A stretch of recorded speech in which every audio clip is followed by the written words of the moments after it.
नमस्कार, आप देख रहे हैं मिरर मीडिया। मैं हूं आपके साथ चंद्रा सिंह। स्वागत है आपका जोहार झारखंड में। चलिए रुक करते हैं आज की सुर्खियों पर। जंगल में सफेद जहर की खेती पर प्रहार, चौपारण में 2 एकड़ अफीम फसल नष्ट।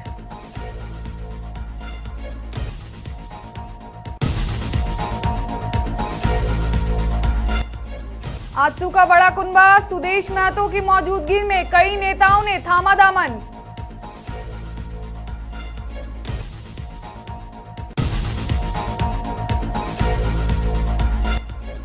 दुबई से घर वापसी 11 मजदूर लौटे वतन, एयरपोर्ट पर छलकी राहत की खुशी।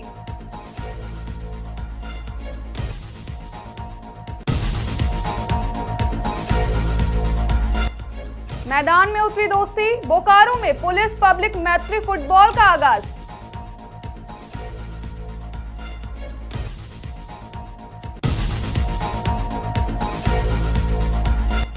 बच्चा चोरी की अफवाह पर सख्ती, बोकारो एसपी का ब्लैक फिल्म गाड़ियों पर एक्शन आदेश।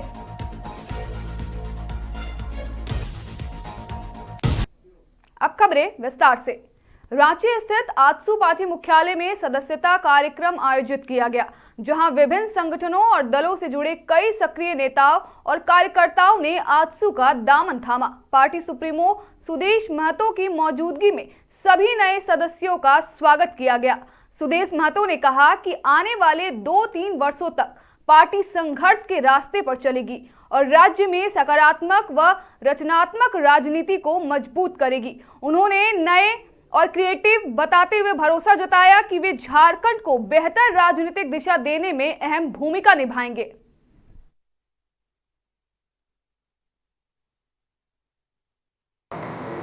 मैं इनका अभिनंदन अपने मुख्यालय में करता हूं और उस परिस्थिति में जब हमने आने वाले 2-3 साल के लिए संघर्ष का एक पथ को चुना है और राज्य के पॉलिटिकल अभाव, राजनीतिक जो नेतृत्व का अभाव है, उस बीच में जहां हम लोग संगठन को रिफॉर्म करने के साथ साथ एक सकारात्मक संघर्ष का रास्ता को चुना है, ऐसे समय में हमारे विचार, हमारे संगठन के निर्णय के साथ ये पूरी टीम, और मैं इसलिए इनको क्रिएटिव टीम कहा क्योंकि इनकी सोच रचनात्मक रूप से है और ये दूरगामी रूप से राज्य को एक बेहतर दिशा में एक पॉलिटिकली देखना चाहते हैं और उस पर काम करना चाहते हैं। हजारीबाग के चौपारण थाना क्षेत्र में अवैध अफीम की खेती के खिलाफ पुलिस और वन विभाग ने बड़ी कार्रवाई की है। गुप्त सूचना पर देहर पंचायत के पत्थलगड़ा और करगा के दुर्गम जंगलों में संयुक्त अभियान चलाया गया, जहां करीब 2 एकड़ में उगाई गई अफीम की फसल को मौके पर ही नष्ट कर दिया गया। अभियान के दौरान 8 डिलीवरी पाइप भी बरामद कर ध्वस्त किए गए। एसडीपीओ अजीत कुमार विमल के नेतृत्व में चली इस कार्रवाई में ड्रोन तकनीकी का भी इस्तेमाल किया गया। प्रशासन ने स्पष्ट किया है कि अवैध मादक पदार्थों के खिलाफ अभियान आगे भी जारी रहेगा।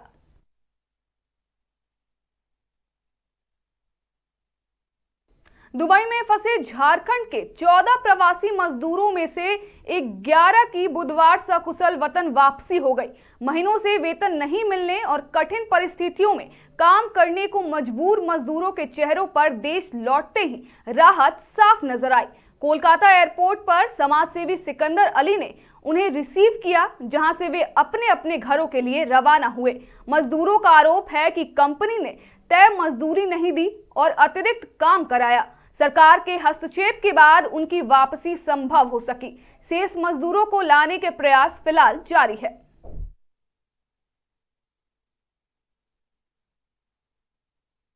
दुबई में फंसे मजदूरों में से 11 मजदूर की वतन वापसी हो चुकी है।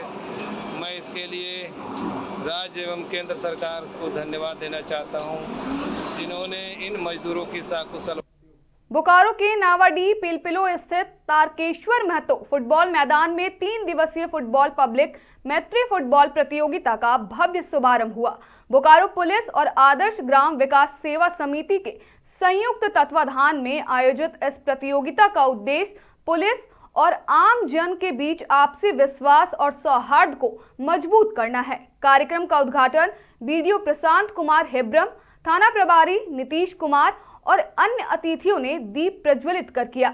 उद्घाटन समारोह में कस्तूरबा गांधी बालिका विद्यालय की छात्राओं ने आकर्षण सांस्कृतिक प्रस्तुति दी।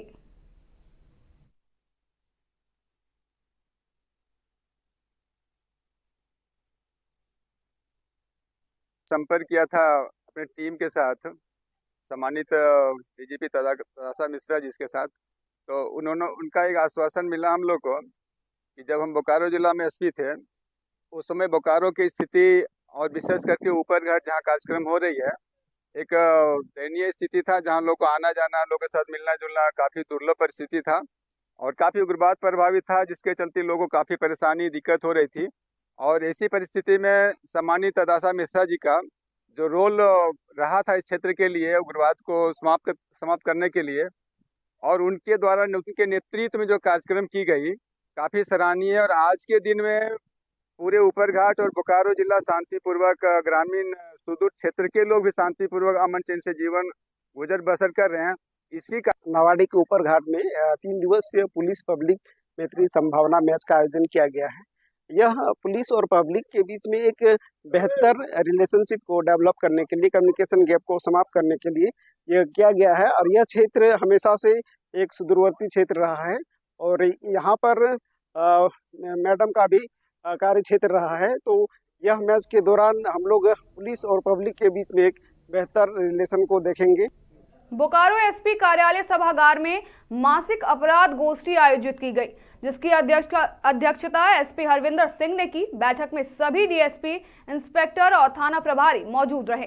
एसपी ने अपराध नियंत्रण के साथ साथ बच्चा चोरी की फैल रही अफवाहों पर विशेष सतर्कता बरतने का निर्देश दिया। उन्होंने ब्लैक फिल्म लगे वाहनों के खिलाफ तत्काल कार्रवाई करते हुए शीशे हटाने और मोटर वाहन अधिनियम के तहत दंडात्मक कदम उठाने के आदेश भी दिए हैं। एसपी ने कहा कि काले शीशों का इस्तेमाल अपराध में हो सकता है, साथ ही आम जनता से अफवाहों पर ध्यान न देने और सहयोग करने की अपील की।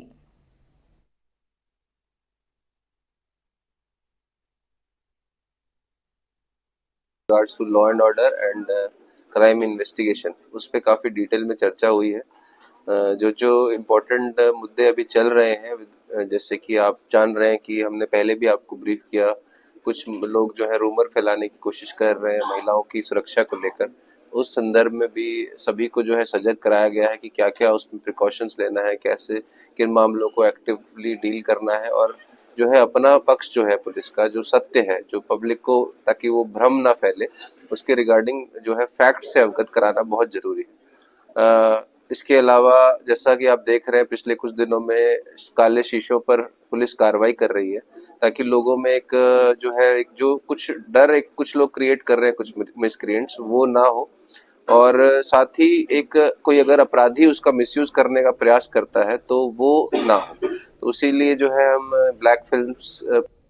जामताड़ा के नारायणपुर प्रखंड स्थित बाकुरडी गांव में नीलकंठ बाबा मंदिर प्रांगण से भव्य कलश यात्रा के साथ श्री 1008 रामचरितमानस महायज्ञ एवं श्री राम कथा का शुभारंभ हुआ।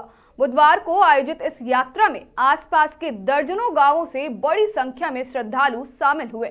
नदी तट पर वैदिक मंत्रोच्चारण के बीच पूजन के बाद श्रद्धालुओं ने कलश में जल भरकर लगभग 4 किलोमीटर पैदल यात्रा कर मंदिर प्रांगण तक पहुंचे। ढोल नगाड़ों और भक्ति गीतों से वातावरण भक्तिमय बना रहा। गुरुवार से हवन पूजन और प्रतिदिन संध्या 7 बजे श्री राम कथा का आयोजन किया जाएगा। कलश यात्रा में हजारों की संख्या में बांकुडी ग्राम में श्री रामचरितमानस यज्ञ का आयोजन किया गया है और हजारों की संख्या में यहाँ पर भीड़ है, आप लोग देख भी सकते हैं। और आप सभी को आमंत्रित करते हैं कि आप लोग आइए और इस महान यज्ञ में जो रामगढ़ में नगर पालिका आम निर्वाचन 2026 को लेकर प्रशासनिक तैयारी तेज हो गई है। बुधवार को एनआईसी में जिला निर्वाचन पदाधिकारी सह उपायुक्त फैज अक अहमद मुमताज की उपस्थिति में मतदान कर्मियों का द्वितीय रेंडमाइजेशन संपन्न किया गया। इस मौके पर उपायुक्त ने अधिकारियों को निर्वाचन आयोग के दिशा निर्देशों के अनुरूप निष्पक्ष, पारदर्शी और शांतिपूर्ण मतदान सुनिश्चित करने का निर्देश दिया। प्रक्रिया के दौरान सामान्य प्रेक्षक राजेश प्रजापति, उप विकास आयुक्त आशीष अग्रवाल सहित कई वरीय अधिकारी मौजूद रहे। प्रशासन का दावा है कि चुनाव को पूरी पारदर्शिता और कड़ी निगरानी में संपन्न कराया जाएगा। फिलहाल के लिए इतना ही। बाकी तमाम खबरों के लिए देखते रहें मिरर मीडिया।